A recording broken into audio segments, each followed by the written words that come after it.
On est dimanche, on est à Japan Expo et c'est les chroniques de Villepinte. Et voici tout de suite le sommaire et Pikachu. Et voilà. Dimanche, le dernier jour de Japan Expo. Les exposants fourbus vont bientôt pouvoir démonter leur stand. Mais avant cela, nous ferons un dernier point G-Music sur le salon avec notamment les Nijicon et le boys band Breakthrough 5D. Puis, ce sera également la dernière occasion de voir du beau cosplay, cette fois-ci pour les sélections françaises de l'ECG. Nous irons ensuite à la rencontre d'un grand monsieur, Tomonaga Hidekazu, animateur de légende ayant travaillé sur Cagliostro, Batman et bien d'autres choses. Et nous ne pouvions pas partir avant de jeter un petit coup d'œil à la scène Azuki, entièrement dédiée aux mascottes en peluche. Et nous arrivons enfin à la conclusion de cette année à Japex. Davy, c'est à toi. Juliette, je t'aime. Juliette, je t'aime. Non, Bernard Minet, paix à ton âme. Donc, pourquoi il y a un carton par terre avec écrit Juliette, je t'aime, avec écrit 51 ? C'est parce que c'est les 100 ans d'animation japonaise et Japan Expo a eu l'idée de choisir 100 animés représentatifs du Japon, les meilleurs animés. Et dans tout le salon, il y a plein de plaques sur le sol, à toi de les retrouver. Et il y a une expo aussi sur les 100 ans d'animation. Bon, ça commence avec Goldorak. Ça me rappelle que j'ai 41 ans dans 2 jours. Quelques attaques de Goldorak. Cornofulgur, Astéro H, Fut en plomb. Il y en a un qui est faux. À janvier de 1917, l'histoire de concierge. Oh bah putain, on est loin du shonen a priori. Tom Sawyer, Lady Oscar, Théo ou la batte de la victoire. Théo ou la batte de la victoire, c'était quand même le truc... C'était quand même hyper triste quand même, Théo ou la batte de la victoire. Heidi. Donc parmi les 100 animés, quand même, il n'y a pas que du dessin animé diffusé au Club d'eau. Elles sont trop belles les bagnoles. Sens de la visite, l'âme du passionné. Je crois que c'est Saint Seiya ça. Parce que là il y a Gurren Lagann et tout ça, donc je pense que c'est dans ce sens-là. Bah non, Kill la Kill et Jeanne et Serge, rien à voir. Alors à savoir que Jeanne et Serge, ça s'appelle Jeanne et Serge parce que le traducteur français était fan de Serge Gainsbourg et de Jane Birkin. Merci Alex Pilote. Olivier Tom. J'ai toujours détesté le foot et pourtant j'ai vu tous les épisodes. Bon, Dragon Ball. Je suis venu en Uber ce matin et le mec il m'a parlé de Dragon Ball Super tout le long en me disant c'est quand même bien. Hein. C'est quand même bien. Bah quand même, c'est quand même moins bien que Dragon Ball les origines. Maintenant là-bas c'est Dragon Ball Z, ils se tapent. Et j'ai fait d'accord. Mais c'est fou, les PLV ils les ont fait fabriquer il y a pas longtemps. Où tu veux trouver une PLV de Mark Landers et de Jeanne. Hommage à Jeanne et Serge. Et écrit en petit. Conan, le fils du futur. C'est trop bien Conan, le fils du futur. Avec la voix de Brigitte Lecordier qui fait la voix de Sangoku. Tout le monde sait que Cobra a été inspiré par Belmondo, mais peu de gens savent que c'est Alain Delon qui a inspiré l'homme de verre. C'est parce qu'il était transparent, ça se voyait moins. Alors qu'Alain Delon est pas hyper transparent dans la vie, hein, en tout cas. Ouais. Et là, c'est la salle où on peut jouer aux dames géantes en géant. Le réalisateur de Lane n'a pas fait que Lane. Il a fait aussi cet animé Chibi Nekotom no Dabuken. Et c'est la 2e fois qu'il est diffusé en France, ou la première fois, là à Japan Expo. Et c'est en 4/3, ça prouve que c'est du passé. Cyborg 9, c'est trop chouette. Bon, je crois que j'aime bien les jouets en fait. Hein. Ouais, science-fiction, et gros robots, Ghost in the Shell, Evangelion, Robotech, Pat Labor, Akira, c'est vrai qu'Akira, il n'y a pas beaucoup de robots. Il n'y a pas beaucoup de robots. Ça, c'était dans l'épisode où il rencontre Charlie Chaplin, il est en noir et blanc. Là, on est dans le coin plus Magical Girl. Magical Girl et Pokémon, je vois pas trop le lien, mais bon. Et le Roi Lion. Ah, le monde des rêves, d'accord, c'est pour ça. Effectivement. C'est vrai que le Roi Lion, la fin, elle fait rêver. Totoro, la fin, elle fait méga rêver. Bah, je crois que vu qu'on a fini, qu'il est temps de regarder un truc.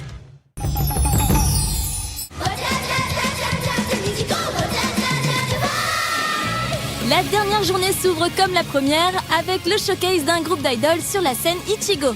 Ce sera cette fois les Nijino Conquistadors, plus connus sous l'appellation Nijicon, qui viennent faire le show.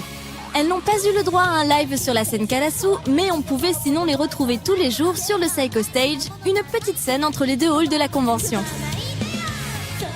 私たち虹のコンキスタドルは2014年の7月に結成されたグループなんですけど、イラスト SNS サイトピクシブから生まれたアイドルグループで、みんなピクシブを見ている中でこうバナーとかを見つけて、こう応募して集まったメンバーになります。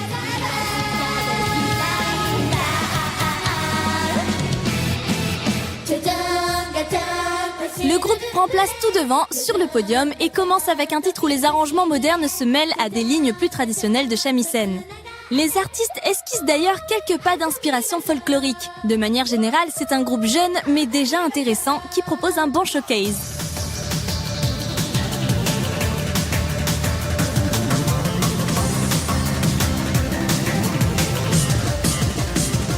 Il faudrait juste éviter le MC tout en japonais. Mais leur répertoire est très dynamique, notamment leur dernier morceau, la chanson thème du groupe. いや本当にニジコンメンバーはアニメとかが本当好きなメンバーが多いので、なんかこう私たちもライブしててすごい楽しいんですけど、こうブースを見て回るっていうのもまた楽しみの一つになってるよね。こういうジャパンエキスポに来てるようなこの日本のカルチャー、ポップカルチャー、アニメとかが好きだよっていう人にぜひ私たちのようなアイドルも好きになってもらえたらなって思ってます。Nijicon, c'est donc plutôt sympa, ça ne se prend pas trop au sérieux, et le public leur fait un accueil chaleureux, des idoles tout en efficacité.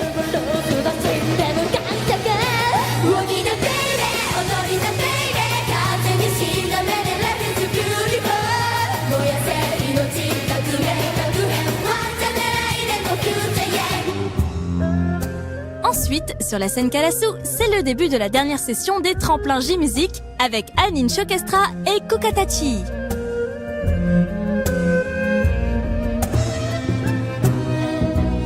Les membres des Anin Shokestra sont apparus avec des tenues autour du thème des pandas. Oui, des pandas. Des pandas partout, même dans les cheveux.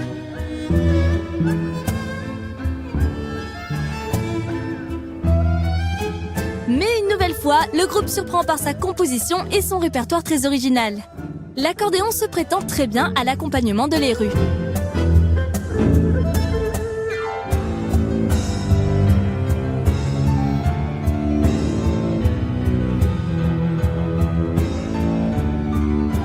La setlist varie même un peu de celle de vendredi. En tout cas, le public présent les applaudit largement et on sent à chaque MC que ces artistes sont très heureuses d'être sur scène à Japan Expo.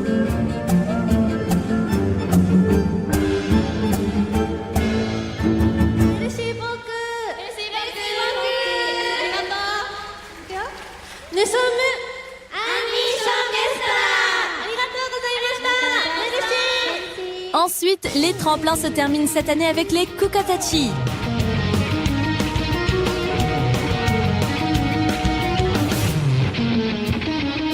Pendant ce temps sur Ichigo, on est en plein remplissage de l'ECG, donc du côté de Karasu, la salle se vide un peu hélas, et le public ne réagit pas trop à l'arrivée du groupe. Il est pourtant toujours très bon et éminemment sympathique, avec son chanteur toujours prompt à échanger avec le public.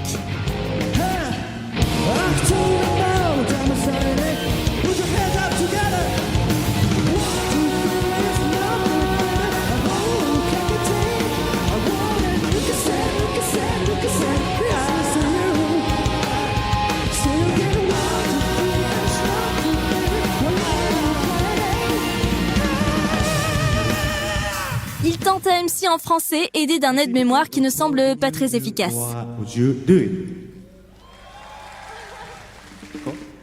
So, on est allé avec Japan Expo. Le bassiste nous gratifie pendant ce temps-là d'une imitation de Vegeta très réussie. He's Vegeta. He's Vegeta. 俺はスーパーサイヤ人など慣れていなかったんだ。そったれ。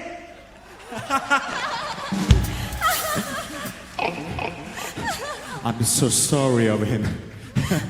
La playlist est excellente entre pop, rock, soul et funk.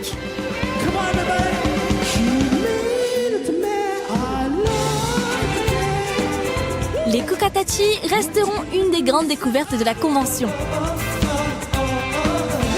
クカタチっていうのは、日本の古代の呪術的な儀式の、クカタチというものがあるんですが、そこから僕がバンド名として取りました。それは、実際に日本の古代で行われた儀式なんですが、熱湯に手をつけて、聖なるお湯なのでやけどしなかったらあなたは嘘つきじゃありませんよ、実際はやけどすると思うんですけど、でそういう日本の、歴史上の儀式があって、でそれを僕は金が面白いなと思って、日本の歴史が好きなので、じゃあ、響きも面白いしバンド名にしようと思ってクカタチっていうのをつけました。で、クカタチって、表記を普通にすると、今愛が1個バンド名多いと思うんですが、それはあえてクカタチイ愛を1個つけていて、それは、検索エンジンで Google とかで引っかからないように、自分たちのバンドだけが検索されるように愛を一つ多くつけました。でも自分たちの音楽性とバンド名は全然関係ありません。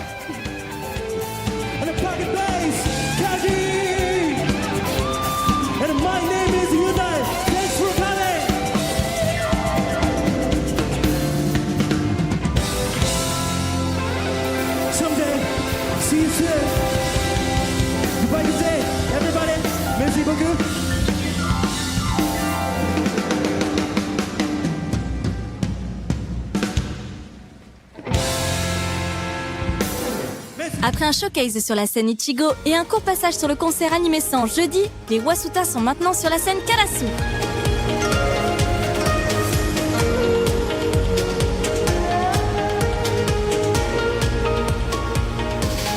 Le groupe est introduit sur un des thèmes de Fairy Tail par une DJ, leur sound designer, comme elles nous le diront pendant le live.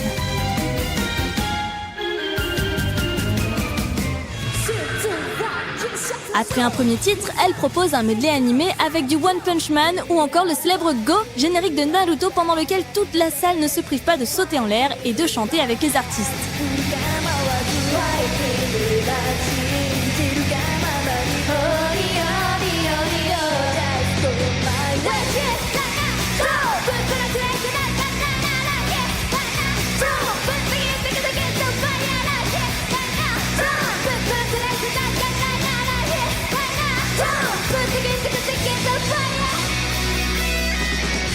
Le showcase se conclut avec Inoneko Seishun Masakari et Ultra Miracle Final Ultimate Chocobeam. Deux titres très fun auxquels le public accroche totalement. Une jolie réussite pour The World Standard.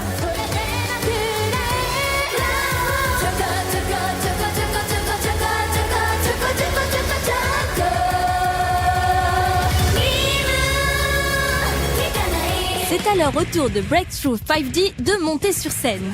Le boys band donnera le ton de leur seul showcase dès le premier morceau. C'est speed, ça bouge bien, ça chante bien. Enfin un groupe masculin qui fait le job cette année.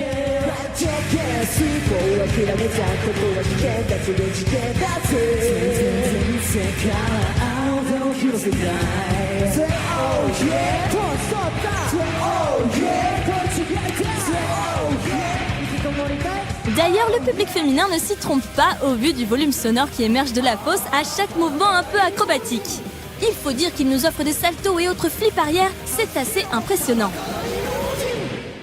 もうむちゃくちゃ楽しくなんか喋りかけてくれる。僕らももう楽しくなっちゃって、なんかフランス人の女性初めて触れ合ったんですけど、なんだもうみんなむちゃくちゃ可愛く見えてきて、ちょっとフランスがもう大好きになりました。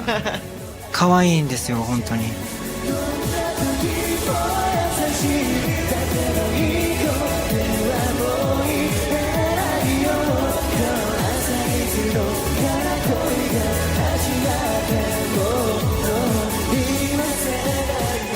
結構みんなが日本語で話しかけてきてくれたりするんで、すごいなんか話しやすいっていうか、すごい話してて楽しいですね。Breakthrough 5D proposera d'ailleurs leur tout dernier titre pour la première fois sur la scène de Japan Expo. Malgré quelques petites imperfections, c'est un morceau d'été énergique et qui passe très bien dans la chaleur de la convention.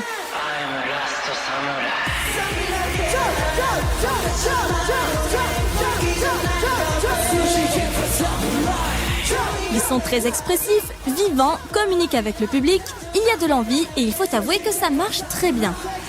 Le public se prend au jeu, les accompagne quand ils lui demandent de les rappeler à coups de moto moto. Il y a une belle ambiance en ce dimanche.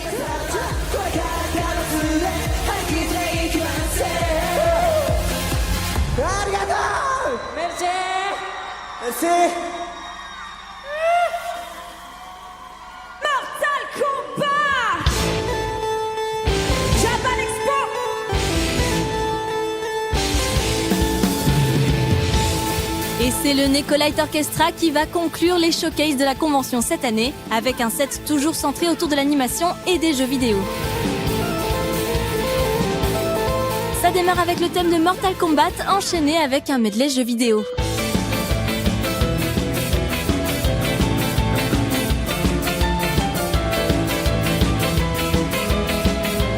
Les artistes nous proposent ensuite Haruka Kanata, générique de Naruto, interprété à l'origine par Asian Kung Fu Generation, dans une très belle réinterprétation qui fera d'ailleurs l'objet de leur prochain clip. De manière générale, leurs reprises comme les titres originaux sont toujours extrêmement travaillées.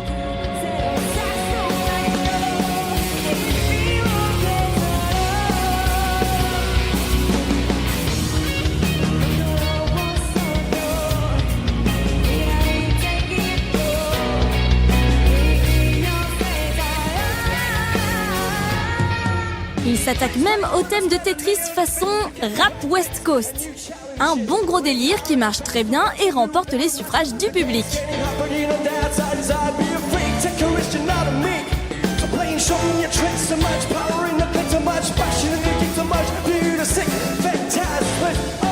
On finira cet excellent showcase avec en rappel un Pegasus Fantasy version Shabada. Chapeau les artistes et rendez-vous une prochaine fois à Japan Expo ou ailleurs.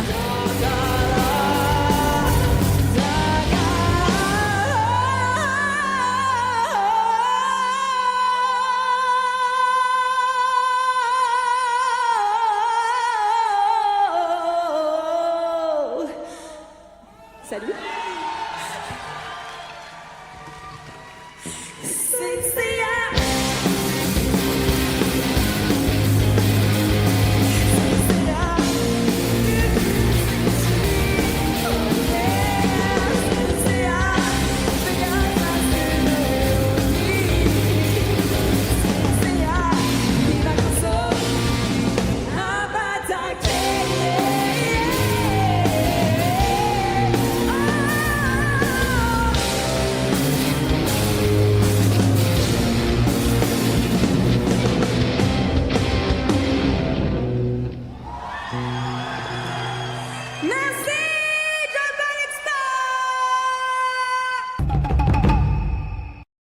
Il y a une expo Ghost in the Shell à Japan Expo parce que Kamiyama qui a bossé sur le film est là à Japan. D'ailleurs, No Life l'a interviewé, vous allez voir ça sur la chaîne bientôt.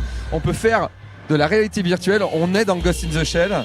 Du coup, juste on voit quelqu'un qui voit un truc. Et là, il y a un stand One Piece bien sûr. 20 ans de One Piece. Putain, le coup de vieux. Ça, c'est les couvertures du Shonen Jump.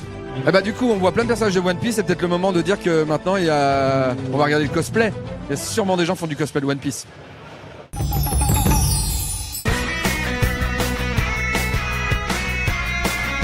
Pour cette dernière journée de la 18e édition de Japan Expo, revenons sur cette activité assez récente, les workshops cosplay. Le programme était encore plus chargé que l'année dernière, les ateliers ayant lieu de 10h30 à 17h30 non-stop tous les jours. Si dans un premier temps nous pourrions déplorer le fait qu'ils empiètent sur les shows cosplay, cela permet tout de même de proposer du contenu en rapport avec le cosplay toute la journée, même pour ceux qui se sont vus refoulés à l'entrée de la scène Ichigo faute de place, ou pour ceux qui préfèrent tout simplement s'instruire plutôt que d'assister au concours. Une dizaine de workshops chaque jour pour tous les niveaux. On peut citer notamment des ateliers pour débutants, apprendre à construire des props simples ou les bases du patronage, des ateliers théoriques, organiser un shooting, apprendre à bien se maquiller, ou encore des ateliers très techniques pour celles et ceux qui souhaitent aller toujours plus loin. La création de prothèses en latex ou la découverte du lumigramme, un tissu en fibre optique. Des workshops si passionnants qu'il était parfaitement possible tout au long de ces 4 jours de ne faire que ça.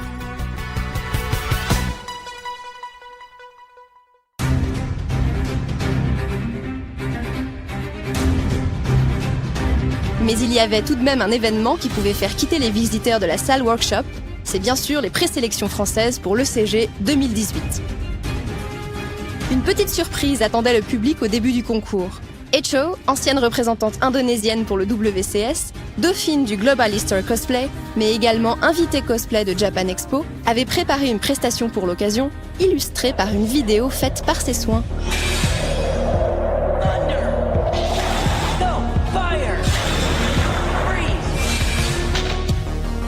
Son objectif était de montrer au public français la manière de faire des prestations de cosplay en Indonésie, et nous pouvons dire que celui-ci a été conquis.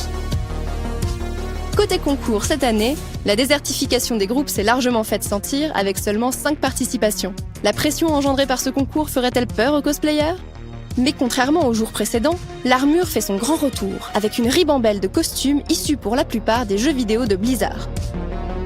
La licence était en effet si présente, plus de 6 prestations sur une totalité de 15, qu'on se serait parfois cru à la BlizzCon. Si les fans ont dû apprécier, il ne fait aucun doute que l'intégralité du public ne s'est pas non plus lassée. Mention spéciale pour cette Aloy du jeu vidéo Horizon, qui a effleuré la première place grâce à la qualité de son costume, ainsi qu'au dynamisme de sa prestation très bien jouée.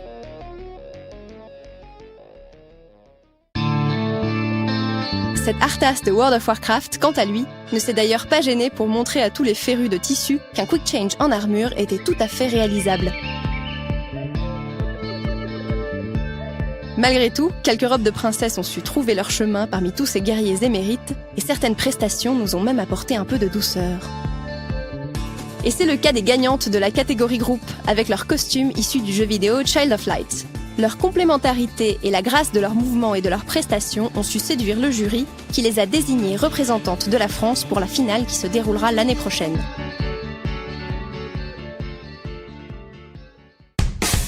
La représentante solo pour l'ECG 2018 n'est autre que cette époustouflante Sylvanas Courcevent version Heroes of the Storm, qui n'a pas eu peur de créer une seconde armure splendide des pieds à la tête juste pour servir de décor. Avec une prestation bien huilée et un décor bien monté, elle a su faire revivre au public l'histoire tragique de ce personnage. Une victoire amplement méritée pour nos représentantes, Tsum Tsum et Lina pour la catégorie groupe, et Nad Cosplay pour la catégorie solo, à qui nous souhaitons beaucoup de chance pour la finale. Et ainsi s'achève la 18e édition de Japan Expo côté cosplay.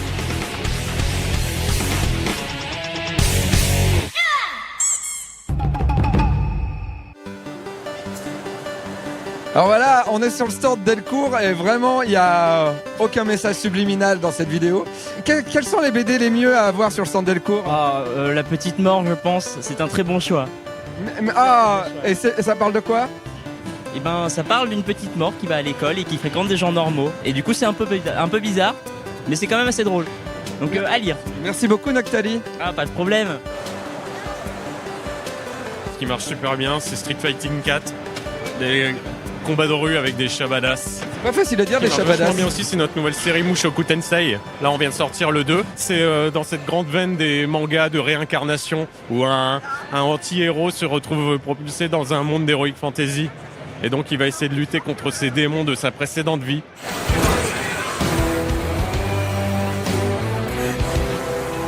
L'animé, la série mise en avant, c'est My Hero Academia. Et ça, c'est trop bien. C'est trop bien. Chaque mois, j'attends le nouveau volume. C'est des super-héros qui sont à l'école et qui apprennent à gérer leurs super-pouvoirs. Ah, c'est trop bien, je savais pas qu'il y avait un jeu qui sortait. Et donc ça, c'est le combat des deux amis ennemis, un petit peu comme Naruto et Sasuke, quoi. Et là, on peut jeter des balles. Manu va donner un coup dans le punching ball et on va savoir s'il est un super-héros ou non, a priori. Je suis pas sûr qu'il sauve la veuve et l'orphelin tout de suite.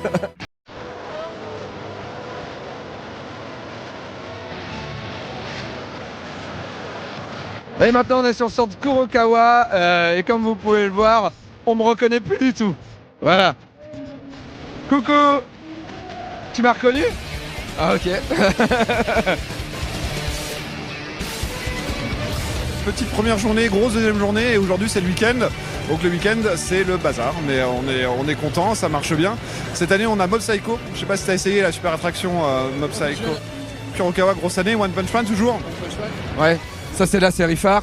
La série phare, Mob Psycho donc, qui est par l'auteur de One Punch Man et qui cartonne aussi. Et puis Pokémon toujours, forcément Pokémon, gros succès chez Kurokawa.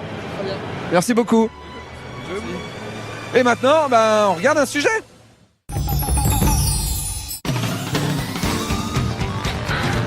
Comme on a déjà pu le voir, Japan Expo fêtait cette année les 100 ans de l'animation japonaise. Et parmi les nombreux personnages qui tiraient leur épingle du jeu, il y en a un qui, même s'il fêtait ses 50 ans cette année, était toujours aussi fringant. On parle ici bien sûr de Lupin III, connu en France dans les années 80 sous le nom d'Edgar de la Cambriole. Après une période sous la dénomination Roupan III, Lupin revient enfin cette année sous son vrai nom. Le patronyme du héros des romans de Maurice Leblanc ne pose enfin plus de problème de droit.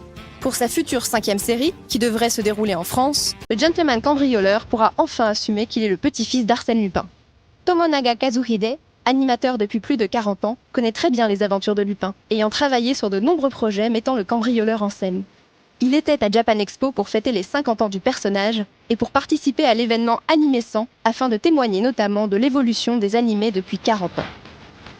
それもありますけど、やっぱり漫画映画と子供を対象にしてたアニメーションがですね、やっぱり青年だとかもうちょっと大人をどんどん対象にしだして、その伝える内容もどんどん変わってきてますね。だから逆に子供用を対象にしたアニメーションが日本ではだんだん少なくなってきて、ドラえもんだとかちびまる子ちゃんとかサザエさんのようなものは残ってますけども、だんだん大人の人、アダルトをどんどん相手にしたアニメーションがどんどん増えてきて、内容も高度っていうか大人っぽいものとか、あるいはもっと人間の機微のところの入ったようなそういう表現が多くなってきましたね。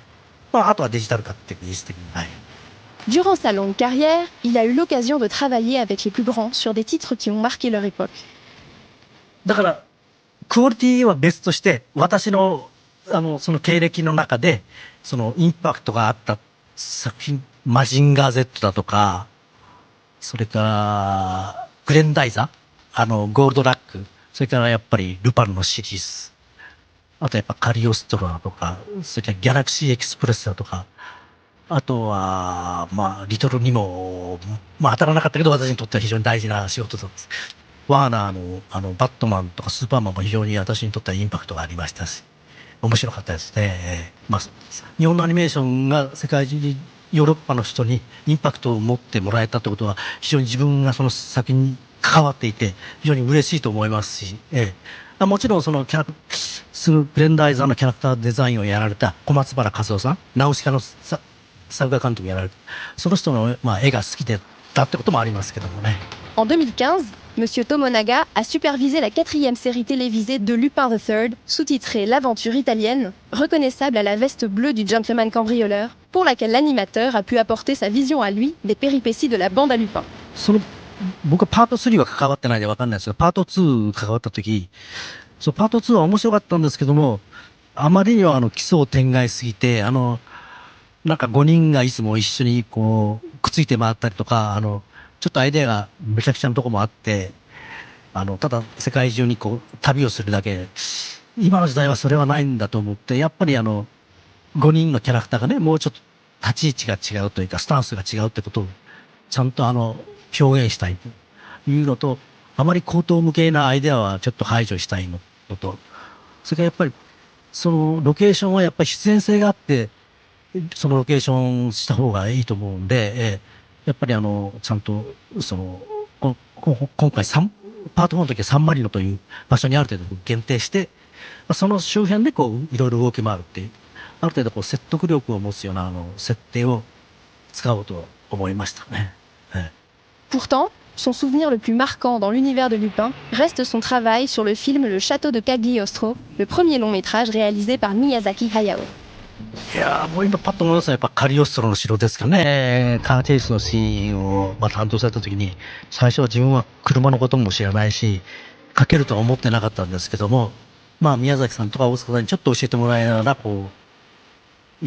何回かやってるうちに、車ってのはこういうふうに書けば車が書けるんだと思ってやったっていうか、それからちょっとやってる時は苦しかったですけども、ただそのシークエンスが40年近く経ってもまだ語り継がれていることは私にとって非常に嬉しいことで、アニメーターをやってて非常に良かったと今でも思ってますけど、私はやっぱり一番インパクトを受けたデザインと言いますと、やっぱりファーストシリーズですかね。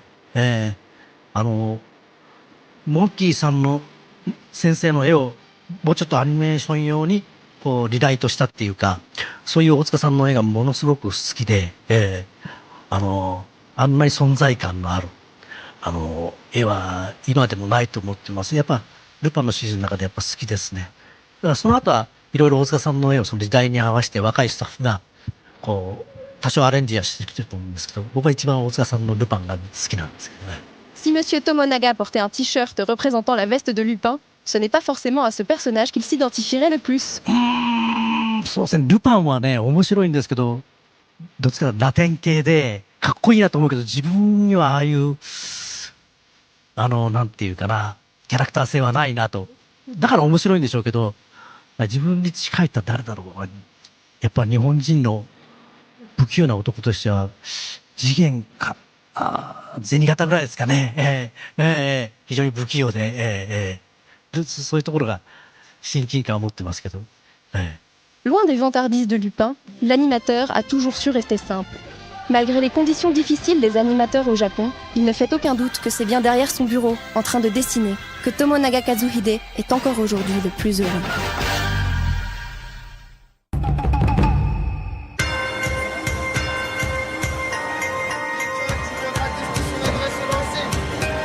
Wow, voilà, bon, je savais pas que j'allais réussir du premier coup. Les Brigades immunitaires, c'est un manga chez Pika où des militaires sont dans ton corps humain pour te protéger des virus. Et donc là, il y a plein de jeux où on peut tirer sur des virus, c'est rigolo.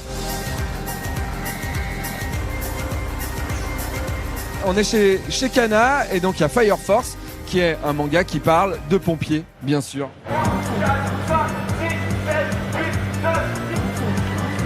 Non, je peux pas. Et il y a des poids que je peux soulever. Voilà. Parce que je suis très fort et que c'est du polystyrène. Voilà. En gros, je m'occupe de chauffer les gens pour les faire participer en fait. Chauffe-moi. Non. Ok. Super. Bonne ambiance. Grim Reaper, notre meilleure vente pour le lancement donc de la série d'Hirono, de la dark fantasy, le bien contre le mal, comment résister à la soif d'immortalité pour pas basculer du côté obscur. Sérieux et en même temps très action quand même shonen. Donc voilà l'histoire de participer à la fête Japan Expo et voilà, et faire plaisir au public et se faire plaisir et que ça reste un moment festif. Et avec des séries de qualité, voilà, montrer la diversité du manga à Japan Expo via Kana. Merci beaucoup. Ils font du doublage en direct. Ça c'est cool parce que tu peux te rendre compte que c'est très dur de doubler un animé. Il y a un Naruto gonflable. Je l'avais jamais vu. La roulette japonaise qui n'a rien à voir avec la roulette russe parce qu'on gagne pas la même chose. Tout le monde gagne, mais tu sais pas la couleur que tu gagnes. Il y a une boule de chaque couleur, le mec il me remet la boule à chaque fois, ses journées à Japan Expo doivent être super. Il chauffe tout le monde mais pas moi. Your Name, avant d'être un film, était un roman et le roman après a été adapté en film par le gars qui a écrit le roman. Voilà, et c'est chez Pika et maintenant on regarde ça.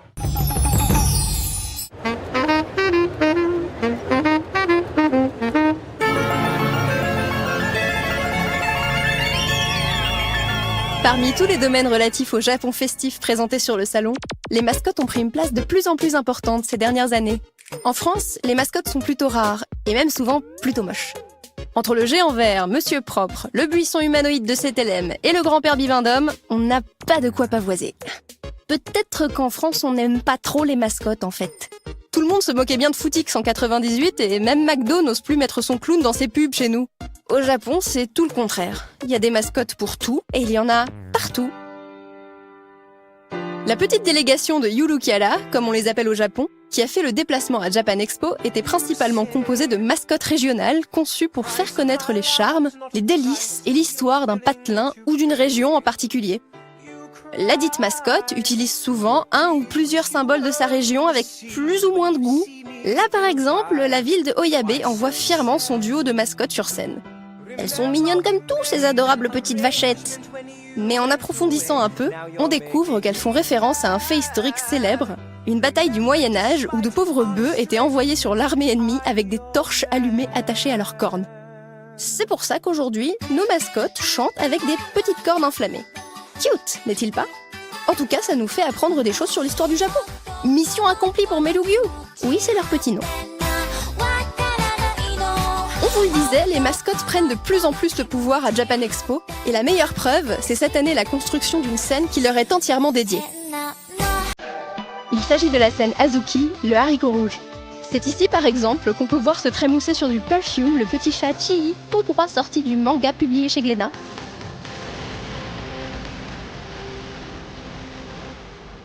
Certainement la seule mascotte de l'année qui ne vient pas promouvoir un patelin d'ailleurs. Loin de se contenter de squatter un seul endroit, les mascottes de tout poil sont toujours partantes pour venir mettre l'ambiance sur la scène Sakura entre les taiko et les shamisen. Durant le salon, on pouvait croiser par exemple l'adorable Tochizuke de la ville de Tochigi, une charmante petite créature avec un toit de grange en guise de chapeau. Il y a aussi Seto-kun et Koma-chan, fiers représentants de la ville de Seto. Quand l'un joue Fly Me to the Moon au saxo, l'autre ne peut s'empêcher de danser.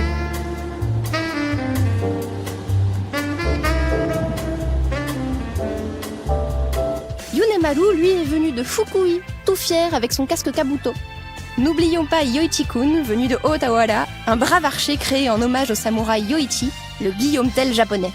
Petit coup de cœur cette année pour Yuzu Gappa, de la ville de Naka.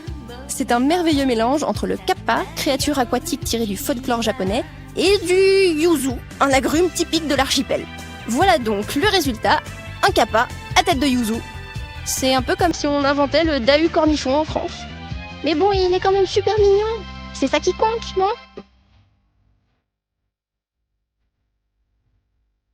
Et enfin, n'oublions pas l'increvable, l'inénarrable, le formidable Kumamon, précurseur des mascottes à Japan Expo et présent chaque année à Villepinte.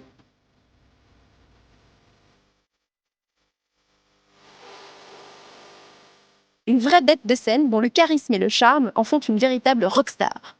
Une star qui fit même quelques infidélités à sa ville natale de Kumamoto et profita de son passage en France pour se la couler douce en Normandie ou encore en Provence, comme l'atteste son compte Twitter. Mais, et Funashi dans tout ça?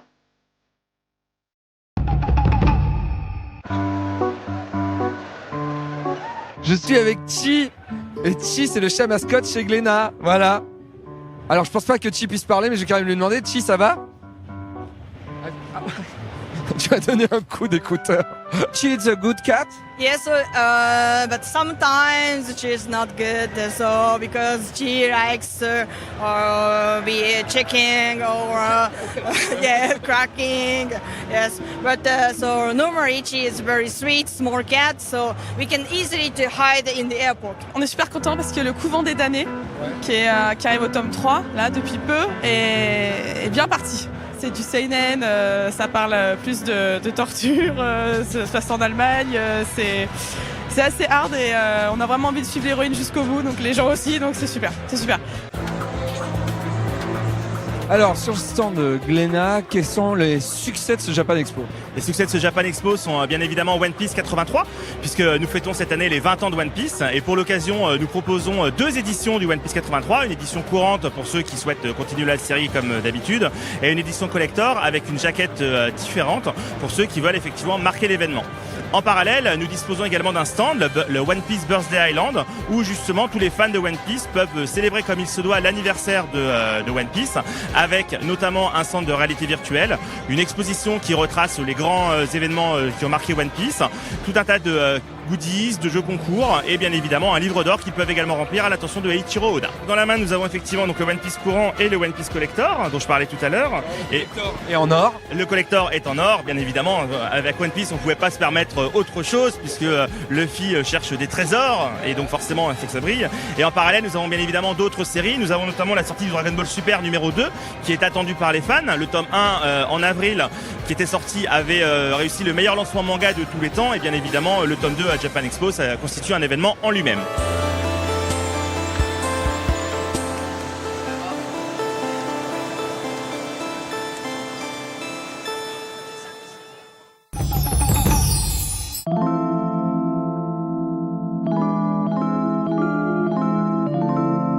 Dimanche soir, les visiteurs quittent le salon, les invités japonais sont pour certains déjà dans l'avion du retour et les salles d'interview sont désormais vides et silencieuses. Après avoir passé ces 4 jours à Villepinte, on peut affirmer sans trop d'hésitation que l'événement Animé 100 a clairement marqué cette 18e édition de Japan Expo. Beaucoup d'animateurs qui sont déjà dans l'histoire de l'animation japonaise avaient fait le déplacement pour participer à de nombreux événements, notamment sur la scène Animé 100 qui était entourée de rideaux, contrairement à la scène Kuri l'année dernière. On peut regretter cependant que l'expo Animé 100 n'ait pas eu vraiment la dimension historique qu'on pouvait en attendre. Ça ressemblait plus à un florilège des animés qui ont marqué le public français, pas forcément les meilleurs d'ailleurs. Jeanne et Serge par exemple n'est certainement pas une série sportive très réussie. Une série comme Les Attaquantes, Attack No. 1 en VO, a également pour thème le volleyball féminin. Si elle est beaucoup moins populaire en France, avec un générique moins entêtant pour le public français, elle a eu un impact bien plus important sur l'histoire de l'animation japonaise. Malgré tout, Japan Expo a su créer l'événement autour de cette thématique et le visiteur pouvait difficilement passer à côté. Parmi les autres événements mis en place, on retiendra évidemment la conférence sur l'art de la série Zelda. Clairement le show le plus pro du salon. Pour la 3e année consécutive, Nintendo réussit un brillant coup de communication, tout en offrant un vrai contenu aux visiteurs venus assister à cette rencontre. Autre spectacle apprécié, les petits interludes cosplay de la scène Ichigo. On est ici plus proche d'une petite pièce de théâtre que d'une presta cosplay, et le public a unanimement apprécié. Du côté J-Music, la programmation était de qualité, mais elle manquait certainement de grands noms. Les années précédentes, il y avait toujours une ou deux grosses têtes d'affiche comme Man with a Mission, Aoi Eiru, Vamps ou Kiari Pamiu Pamiu, pour ne citer que. Enfin, sur le salon lui-même, 3 choses sont à retenir. Tout d'abord, l'apparition de la scène Azuki, exclusivement consacrée aux mascottes, qui s'en donnait à cœur joie. Ensuite, un appauvrissement assez visible de l'espace Washoku. Il comportait bien moins de stands cette année, et parallèlement, sans qu'il y ait forcément de rapport de cause à effet, on constate que l'espace Wabi-Sabi est toujours plus grand. Cette partie du salon devient presque un mini-festival à lui tout seul avec ses stands et son propre programme d'activités qui réservait quelques surprises à ceux qui venaient y fureter. Si la canicule n'a pas été aussi mordante que les années précédentes, le public, lui, était bien au rendez-vous. Ceux qui ont poireauté plusieurs heures en tentant de prendre le RER le vendredi soir ne pourront le nier. Sans se reposer sur ses lauriers, Japan Expo montre que le salon essaie de se renouveler chaque année en proposant des événements forts, capables d'attirer un public international et des artistes de toute envergure qui ont en commun un même désir, se rencontrer et passer ensemble un moment mémorable.